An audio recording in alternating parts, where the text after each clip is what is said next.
সুপ্রিয় শিক্ষার্থীবৃন্দ, আসসালামু আলাইকুম। তোমরা যারা 2020-21 শিক্ষাবর্ষে একাদশ শ্রেণীতে ভর্তি হয়েছ,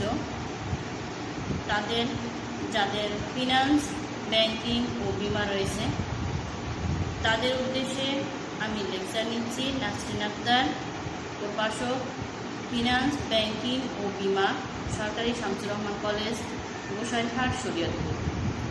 আজকে তোমাদের প্রথম অধ্যায় অর্থায়নের ধারণা সম্পর্কে আমি তোমাদেরকে লেকচার দিব।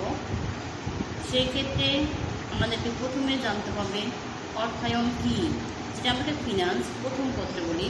ফিনান্স ইংলিশ শব্দ, সেটাকেই বাংলা বলে অর্থায়ন। ফিনান্সের বাংলা হচ্ছে অর্থায়ন। অর্থায়ন কী সেই সম্পর্কে আমাদের ধারণা ক্লিয়ার করতে হবে আগে। অর্থায়ন হচ্ছে যে অর্থ সংগ্রহ করা, যেটাকে আমরা মূলধন বলি। ব্যবসা প্রতিষ্ঠান যে টাকা নিয়ে ব্যবসা প্রতিষ্ঠান শুরু করে, প্রাথমিকভাবে যে লেনদেন করে যে অর্থ সংগ্রহ করে, তাকে আমরা মূলধন বলি।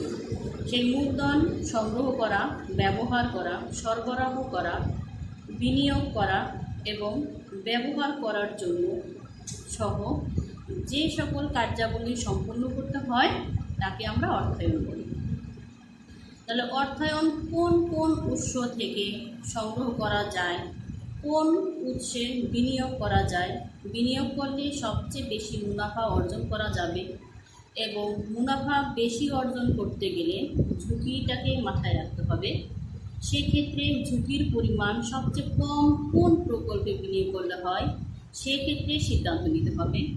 আবার সরবরাহ করার ক্ষেত্রে কোথা থেকে সরবরাহ করলে কোম্পানির জন্য লাভজনক হবে, সেটাকেও বিবেচনা করতে হবে। আর মূলধন বাজেটই, সেই বাজেটটাকেও মাথায় রাখতে হবে। যেমন উৎস আয় সংগ্রহ করা, মূলধন সংগ্রহ করাকে আয় ব্যবস্থাপনা বলা হয় এবং বিনিয়োগ করাকে ব্যয় ব্যবস্থাপনা বলা হয়। এই আয় ব্যয়ের সমন্বয় করে একজন আর্থিক ব্যবস্থাপককে সিদ্ধান্ত নিতে হয় যে অর্থায়ন কোন ক্ষেত্রে সবচেয়ে বেশি লাভজনক হতে পারে। এই অর্থায়ন বিভিন্ন ধরনের হয়ে থাকে। বিভিন্ন ধরন কেমন, যে টাকা তো টাকাই, কিন্তু না, টাকার বিভিন্ন ধরন আছে। যে কোনটা আছে ব্যবসায়িক অর্থায়ন, কোনোটা আছে পারিবারিক অর্থায়ন, কোনটা আছে অব্যবসায়িক অর্থায়ন, কোনোটা আছে রাষ্ট্রীয় অর্থায়ন, সরকারি অর্থায়ন, আন্তর্জাতিক অর্থায়ন। অর্থটাকে বিভিন্ন শ্রেণীতে ভাগ করে আলোচনা করা হয়। তাহলে ব্যবসায়িক অর্থায়ন কি, পারিবারিক অর্থায়ন কি? অর্থ থেকেই তো অর্থায়ন। অর্থের যাবতীয় কার্যাবলীকেই কি বলে? অর্থায়ন বলে। একদম সংক্ষিপ্ত, একদম সহজ সংজ্ঞা, যে অর্থের যাবতীয় কার্যাবলীকে অর্থায়ন বলে। যাবতীয় কার্যাবলী বলতেই পড়বে যে অর্থ সংগ্রহ করা, উৎস শনাক্তকরণ করা, অর্থ ব্যবহার করা, সরবরাহ করা, বিনিয়োগ করা, এগুলোই হচ্ছে অর্থের কাজ। আর এই অর্থের যাবতীয় কার্যাবলীকেই অর্থায়ন বলা হয়। সেই ক্ষেত্রে আমরা একটু দেখি কী কী আছে। অর্থায়ন, পারিবারিক অর্থায়ন। সেই পারিবারিক অর্থায়ন কি? পারিবারিক বলতে তো আমরা কী বুঝি? পরিবার। তাহলে পরিবারের বিভিন্ন ধরনের আয় আছে, ব্যয় আছে। মানে পরিবারের ভরণ পোষণ করা থেকে শুরু করে পরিবারের যাবতীয় আয় ব্যয়ের সংরক্ষণ করা, সরবরাহ করা, ব্যবহার করা, বিভিন্ন প্রয়োজন মেটাতে যে অর্থায়ন কাজ করে, তাকে আমরা কি বলি? পারিবারিক অর্থায়ন। তারপরে ব্যবসায়িক অর্থায়ন। ব্যবসা বলতেই আমরা কি বুঝি? মুনাফা অর্জন করা। মুনাফা অর্জন করতে উদ্দেশ্যে যে কার্যাবলী সম্পন্ন হয়, তাকে আমরা ব্যবসা প্রতিষ্ঠান বলি। তাহলে ব্যবসা প্রতিষ্ঠান মুনাফা অর্জন করার উদ্দেশ্যে অর্থের কার্যাবলী সম্পন্ন করে, তাকে আমরা কি বলবো? ব্যবসায়িক অর্থায়ন বলবো। তারপর আছে সরকারি অর্থায়ন, যেটাকে আমরা রাষ্ট্রীয় অর্থায়নও বলতে পারি। সরকারি অর্থায়ন বা রাষ্ট্রীয় অর্থায়ন। সরকারি অর্থায়ন কি?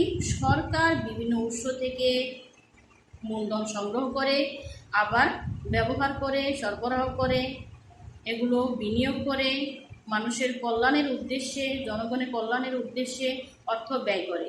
তাহলে সরকার নিয়ন্ত্রিত যে অর্থ থাকে, তাকে আমরা কি বলি? সরকারি অর্থায়ন বলি। তারপর আসছে অব্যবসায়ী অর্থায়ন। অব্যবসায়ী কি? যেখানে কোনো মুনাফা থাকে না, মানে জনগণের কল্যাণের উদ্দেশ্যে যদি অর্থায়ন কাজ করে, যেমন এতিমখানা। এতিমখানা কখনোই কোনো ব্যক্তি বিনিয়োগ করার ক্ষেত্রে মুনাফার আশা করতে পারে না। এটা হচ্ছে একটা অব্যবসায়ী প্রতিষ্ঠান। এতিমখানাকে বলা হয় অব্যবসায়ী একটা প্রতিষ্ঠান, এবং জনগণের কল্যাণের উদ্দেশ্যে যে অর্থায়ন কাজ করে তাকে বলা হয় অব্যবসায়ী প্রতিষ্ঠান বা অব্যবসায়ী অর্থায়ন। তারপর আসছে আন্তর্জাতিক অর্থায়ন।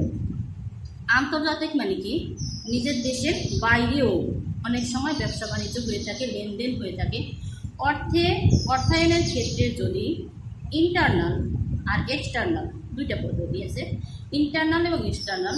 যে ইন্টারনালকে বিবেচনা না করে এক্সটার্নালকে বিবেচনা করা হয়, যেমন দেশের বাইরেও অনেক সময় লেনদেন হয়ে থাকে, অর্থের কার্যাবলী যদি দেশের বাইরেও লেনদেন হয়ে থাকে, সেটাকে আমরা আন্তর্জাতিক অর্থায়ন বলে থাকি। সুপ্রিয় শিক্ষার্থীবৃন্দ, আজকে এই পর্যন্ত আলোচনা করলাম। নেক্সট ক্লাসের জন্য তোমরা অপেক্ষা করো। এখানে কোনো সমস্যা থাকে আমাকে ইনবক্সে তোমরা জানিও, আমি সমস্যার সমাধান করার চেষ্টা করব। আল্লাহ হাফিজ।